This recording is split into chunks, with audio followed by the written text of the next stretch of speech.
परिचय। क्या तुम कुछ लिखोगी? हाँ, मुझे बताओ क्या लिखना है। तो लिखो, x एक संख्या है। x में स्वयं x गुणा करने पर जो संख्या हमें मिलेगी, मेरे पास ठीक उतनी ही किताबें हैं। ठीक है। अब तुम्हारे पास जो संख्या है वो x से 2 गुनी है और हमारे मित्र के पास 2 किताबें हैं। अब सभी किताबों की संख्या जोड़ लो और बताओ कि तुम्हें क्या व्यंजक मिला। रुको, मुझे कहीं लिखने दो। एक संख्या x है। यदि हम x में स्वयं x का गुणा करें तो हमें x वर्ग मिलता है, इसलिए हमारे पास x वर्ग किताबें हैं। और मेरे पास जो संख्या है वो 2x है और हमारे मित्र के पास 2 किताबें हैं। ठीक, और इनके योग से हमें ये व्यंजक मिलेगा। क्या तुम जानती हो कि व्यंजक किसे कहते हैं? नहीं, लेकिन मुझे बहुत सुरुचिपूर्ण लग रहा है। ये प्रश्न एक बहुपद था। आओ मैं तुम्हें विस्तार से समझाती हूँ। उद्देश्य। इस पाठ के अंत में आप निम्न करने में सक्षम हो जाएंगे। एक चर राशि वाले बहुपद लिखना, बहुपदों के गुणों की व्याख्या करना, बहुपदों में शून्यों की संख्या लिखना, शेषफल प्रमेय की व्याख्या करना, बहुपदों का गुणनखंड करना, बीजीय सर्वसमीकाओं को लिखना और बहुपदों से संबंधित प्रश्नों को हल करना।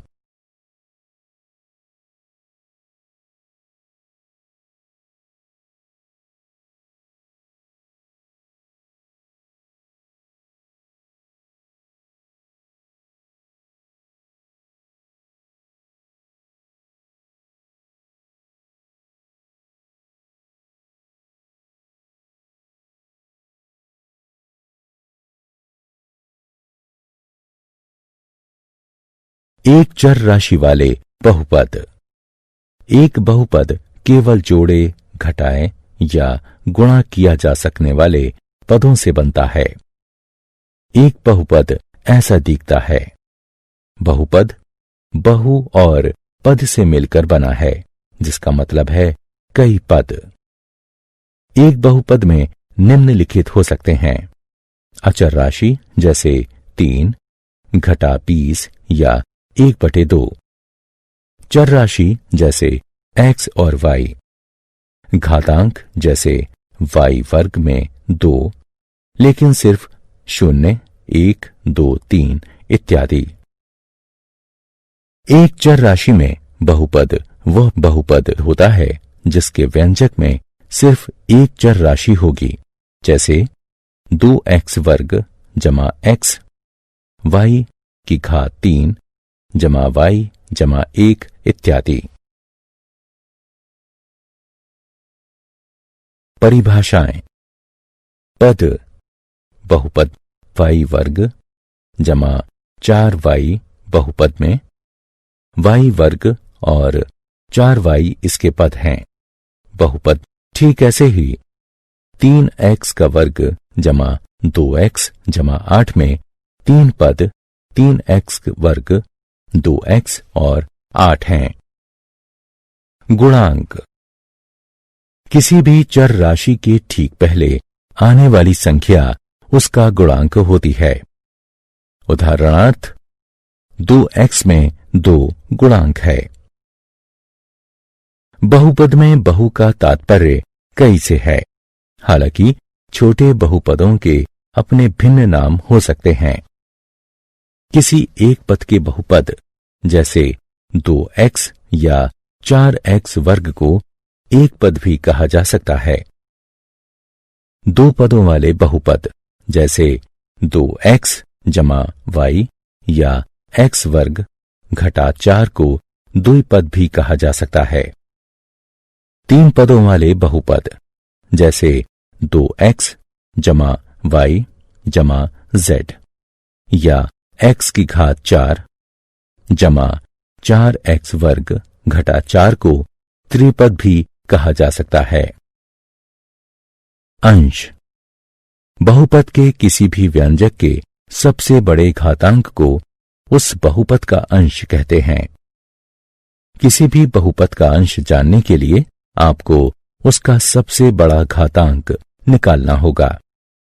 चलिए अगली स्क्रीन में बहुपद का घातांक निकालना सीखते हैं। उदाहरण 4x वर्ग जमा 6x जमा 5। इस बहुपद के 3 पद हैं। पहला 4x वर्ग है, दूसरा 6x और तीसरा 5 है। पहले पद का घातांक 2 है, दूसरे पद का घातांक 1 है, क्योंकि 6x बराबर 6x की घात 1 है। तीसरे पद का घातांक 0 है, क्योंकि 5 बराबर 5x की घातांक 0 है। और किसी भी चर अचर राशि का घातांक यदि 0 है तो वह राशि हमेशा 1 के बराबर होगी। इस प्रकार 5x की घातांक 0 बराबर 5 गुणा x की घातांक 0 बराबर 5 गुणा 1 बराबर 5। क्योंकि सबसे बड़ा घातांक 2 है, इसलिए 4x वर्ग जमा 6x जमा 5 का अंश 2 होगा। बहुपद का अंश। वह बहुपद जिसका अंश 1 हो रेखीय बहुपद कहलाता है। इसका सामान्य स्वरूप ax जमा b है, जहां a और b अचर राशियां हैं और a 0 के बराबर नहीं है। वह बहुपद जिसका अंश 2 हो वर्गीय बहुपद कहलाता है। इसका सामान्य स्वरूप ax वर्ग जमा bx जमा c है, जहां a, b और c अचर राशियां हैं और a 0 के बराबर नहीं है। वह बहुपद जिसका अंश 3 हो त्रिघातीय बहुपद कहलाता है। इसका सामान्य स्वरूप ax की घात 3 जमा bx वर्ग जमा cx जमा d है, जहां a, b, c और d अचर राशियां हैं और a 0 के बराबर नहीं है। यदि किसी बहुपद में सभी अचर राशियां 0 हैं, अर्थात a 0 बराबर a1 बराबर a2 बराबर a3 बराबर इत्यादि बराबर an बराबर 0, तो वह बहुपद शून्य बहुपद कहलाता है। शून्य बहुपद को 0 से दर्शाते हैं। शून्य बहुपद का अंश परिभाषित नहीं है। बहुपद के शून्य। बहुपदों की चर राशियों के आधार पर हम उन्हें p, x, qx, py आदि तरह से दिखाते हैं। उदाहरणार्थ py बराबर y की घात 3 जमा y जमा 1, ry बराबर 2 घटा y वर्ग जमा 6y की घात 5। अब इस बहुपद को देखें। qy बराबर 2y की घात 3 घटा 5y वर्ग जमा 3y घटा 6। यदि हम y का मान 1 रख दें तो हमें यह प्राप्त होगा, जो 2 घटा 5 जमा 3 घटा 6 यानी घटा 6 के बराबर होगा। इसलिए y बराबर 1 रखने पर qy का मान घटा 6 होगा। अब हमें py बराबर y जमा 1 को हल करना चाहिए। y का मान 1 रखने पर हमें p बराबर 2 प्राप्त होगा। अब y का मान ऋण 1 रखने पर हमें p ऋण 1 बराबर ऋण 1 जमा 1 मिलता है, जो 0 के बराबर है। चूंकि p घटा 1 बराबर 0 है, इसलिए हम कह सकते हैं कि बहुपद py का शून्य घटा 1 है। बहुपदों के शून्य को बहुपदों का मूल भी कहते हैं। एक अशून्य अचर बहुपद का कोई शून्य नहीं होता। एक रेखीय बहुपद का केवल एक शून्य होता है। उदाहरण, देखिए और बताइए कि घटा 4 और 4 बहुपद x घटा 4 के शून्य हैं या नहीं। हल, माना कि px बराबर x घटा 4 घटा 4 के मान को प्रतिस्थापित करने पर हमें p घटा 4 बराबर घटा 4 घटा 4 बराबर घटा 8 मिलता है। 4 के मान को प्रतिस्थापित करने पर हमें p4 बराबर 4 घटा 4 बराबर 0 मिलता है। हम देख चुके हैं कि p घटा 4 बराबर घटा 8 और p4 बराबर 0 है। इसलिए 4 तो x घटा 4 का शून्य है, लेकिन घटा 4 नहीं है। चलिए अब हम बहुपद QU बराबर 2U जमा 1 का शून्य निकालते हैं। हल, किसी भी बहुपद का शून्य निकालना किसी समीकरण को हल करने जैसा ही है, इसलिए हम px बराबर 0 को हल करेंगे। इसलिए 2u जमा 1 बराबर 0 हमें u बराबर घटा 1/2 यह परिणाम देता है। इसलिए घटा 1/2 बहुपद 2u जमा 1 का शून्य है।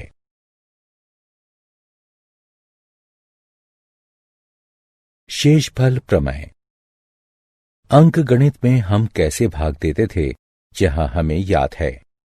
उदाहरणार्थ, 7 को 2 से भाग देने पर 3 आता है और शेषफल 1 बचता है।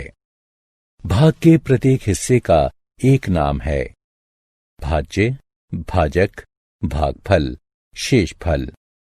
इसे इस रूप में भी लिखा जा सकता है। भाज्य बराबर भाजक गुणा भागफल जमा शेषफल।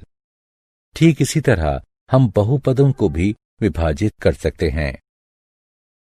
उदाहरणार्थ, 5x की घात 3 जमा x वर्ग जमा x बटे x, जहां हम मान लेते हैं कि x बराबर 5x वर्ग जमा x जमा 1, 5x की घात 3 जमा x वर्ग जमा x के गुणनखंड हैं और 5x की घात 3 जमा x वर्ग जमा x 5x वर्ग जमा x जमा 1 और x का गुणज है। अब देखते हैं कि शेषफल प्रमेय क्या कहता है। माना कि px ऐसा बहुपद है जिसका अंश 1 या उससे बड़ा है। माना a कोई वास्तविक संख्या है। यदि p x में रेखीय बहुपद x घटा a से भाग दिया जाए तो शेषफल pa बचता है। हम इसे ही शेषफल प्रमेय कहते हैं। उदाहरण, px में qx से भाग दीजिए, जहां px बराबर x की घात 3 घटा 6x वर्ग जमा 11x घटा 6 और qx बराबर x घटा 1 है। हम इसे इस तरह भी लिख सकते हैं। अगले चरण में बहुपद के पहले पद में सबसे अधिक घातांक वाला पद पहला पद होगा। गुणांक के x वाले हिस्से से भाग देना होगा। इस स्थिति में x की घात 3 में x से भाग देने पर x वर्ग मिलेगा, जिसे आप भाग चिन्ह के शीर्ष पर लिखेंगे। अगले चरण में आप उस पद को भाजक से गुणा करेंगे जो आपने भाग चिन्ह के शीर्ष पर लिखा है। इस स्थिति में आप घन x घटा वर्ग x पाने के लिए x घटा 1 का वर्ग x से गुणन करेंगे। इसके बाद इसे विभाजन पंक्ति के अंतर्गत घटाएंगे। घटाने से आप उस पद से छुटकारा पा जाएंगे जिसका घातांक सबसे अधिक होगा, जिससे बहुपद का आकार छोटा हो जाएगा और जो एक शेषफल होगा। अब हमारे पास एक नया बहुपद है जिसके लिए हम दूसरा चरण दोहराएंगे। इस उदाहरण में हम 5x वर्ग में x से भाग देंगे और परिणाम घटा 5x को उस पद के साथ जोड़ देंगे जो पहले से भाग चिन्ह के शीर्ष पर है। अब हम तीसरे चरण को दोहराएंगे। अभी जो परिणाम भाग चिन्ह के शीर्ष पर है, जो हमें जोड़ने के बाद मिला है, उसमें हम पूरे भाजक से गुणा करेंगे और फिर बहुपद को भाग देने के बाद जो हमें मिला है उसे गुणनफल में से घटा देंगे। अब भाग चिन्ह में हमारे पास एक नया बहुपद है। जैसा कि आप पहले ही अनुमान लगा चुके होंगे कि बहुपद के पहले पद को हम भाजक के x हिस्से से विभाजित करके दूसरे चरण को दोहराएंगे। अब जो भी भागफल आएगा उसे भाग चिन्ह पर पहले से ही स्थित परिणाम के साथ जोड़ दीजिए। अब हम सबसे आखिर में जोड़े गए पद में पूरे भाजक से गुणा करेंगे और फिर विभाजित बहुपद में से प्राप्त परिणाम को घटा देंगे। एक नया बहुपद प्राप्त करने के लिए घटाने वाला चरण दोहराएंगे। यहां प्राप्त शेष फल 0 है क्योंकि हम px को गुणक x ऋण 1 से पूरी तरह विभाजित कर चुके हैं। यदि आप इस चरण तक पहुंच चुके हैं तो आपको परिणाम मिल चुका है, क्योंकि किसी में भी 0 से भाग देने पर हमें 0 ही मिलेगा।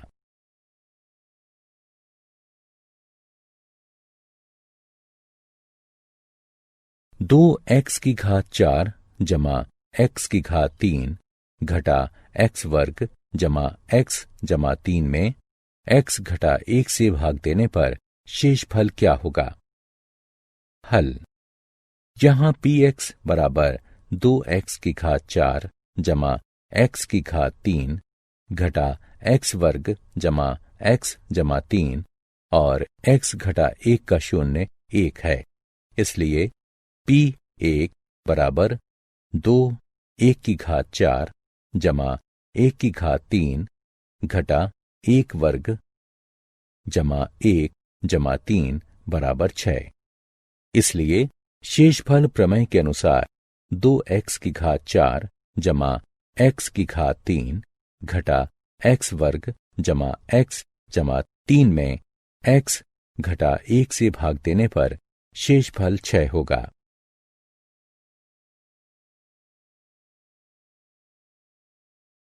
बहुपद का गुणनखंड। गुणनफल प्रमेय।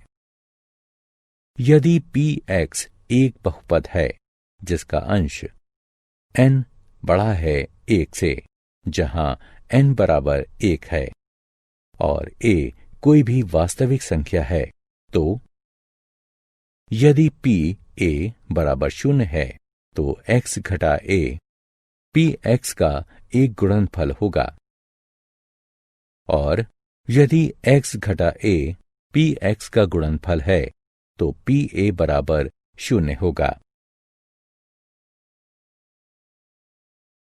गुणनफल के उदाहरण। उदाहरण: बहुपद 2x का वर्ग घटा 5x जमा 3 का गुणनखंड कीजिए। हल।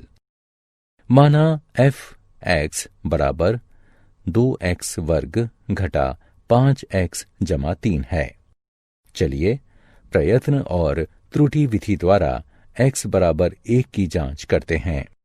इसलिए f1 बराबर 2 1 का वर्ग घटा 5 1 जमा 3 बराबर 2 घटा 5 जमा 3 बराबर 0। गुणनफल प्रमेय के अनुसार यदि f1 बराबर 0 है तो x घटा 1 बहुपद fx का गुणनखंड होगा। इसलिए x घटा 1 दिए गए बहुपद का गुणनखंड होगा। दिए गए बहुपद में x घटा 1 से भाग देने पर हमें 2x घटा 3 मिलता है। इसलिए दिए गए बहुपद के गुणनखंड x घटा 1 और 2x घटा 3 होंगे। बीजगणितीय चिन्ह। यहां कुछ बीजगणितीय चिन्ह हैं, हम जिन्हें पहचानना सीखेंगे।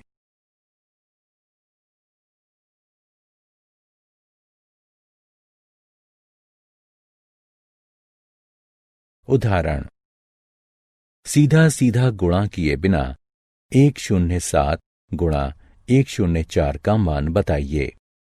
हल। समीकरण की गणना करके हल करने पर हमें 11128 प्राप्त होगा।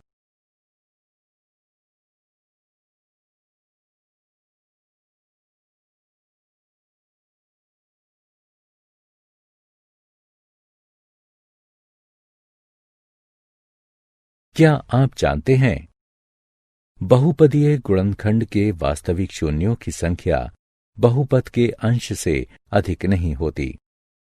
एक बहुपद के वास्तविक शून्यों की संख्या उस बहुपद के अंश के बराबर या अंश से 2 के गुणनफल में कम की संख्या के बराबर होगी। इसलिए 6 अंश के बहुपद के वास्तविक शून्यों की संख्या 6, 4, 2 या 0 होगी तथा 5 अंश के बहुपद के वास्तविक शून्यों की संख्या 5, 3 या 1 होगी।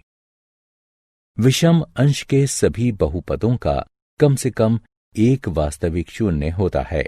यह तथ्य ऊपर कही गई बातों के आधार पर निकला है। किसी बहुपद का सबसे बड़ा अंश टर्निंग पॉइंट्स कम से कम 1 अधिक होना चाहिए।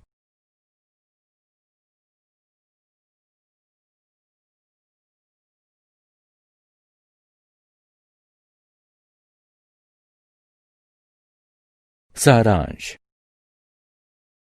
आइए हमने जो कुछ सीखा है उसे संक्षेप में दोहराएं। एक बहुपद px एक चर राशि x में x रूपों में एक बीजीय अभिव्यक्ति है।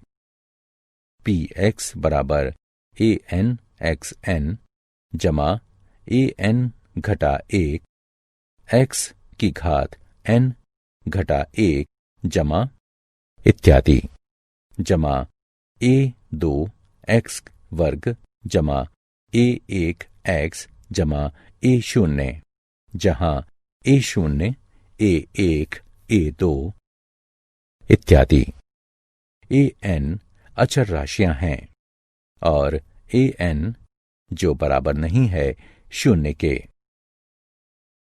एक पद के बहुपद को एक पद कहते हैं, 2 पदों के बहुपद को द्विपद कहते हैं, 3 पदों के बहुपद को त्रिपद कहते हैं, एक अंश के बहुपद को रेखीय बहुपद कहते हैं, 2 अंश के बहुपद को वर्गीय बहुपद कहते हैं।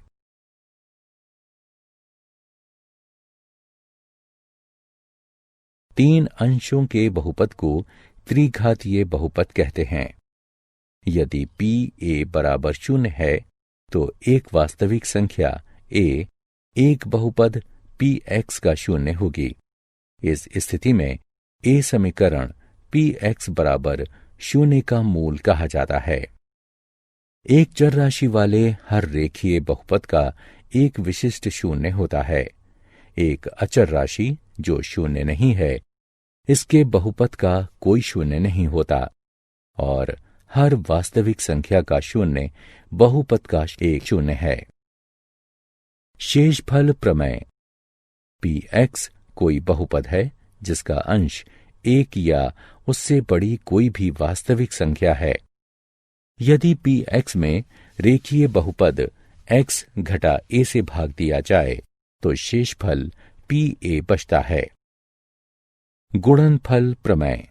यदि pa बराबर 0 है तो x घटा a px का एक गुणनफल होगा और x घटा a p x का गुणनफल है तो pa बराबर 0 होगा।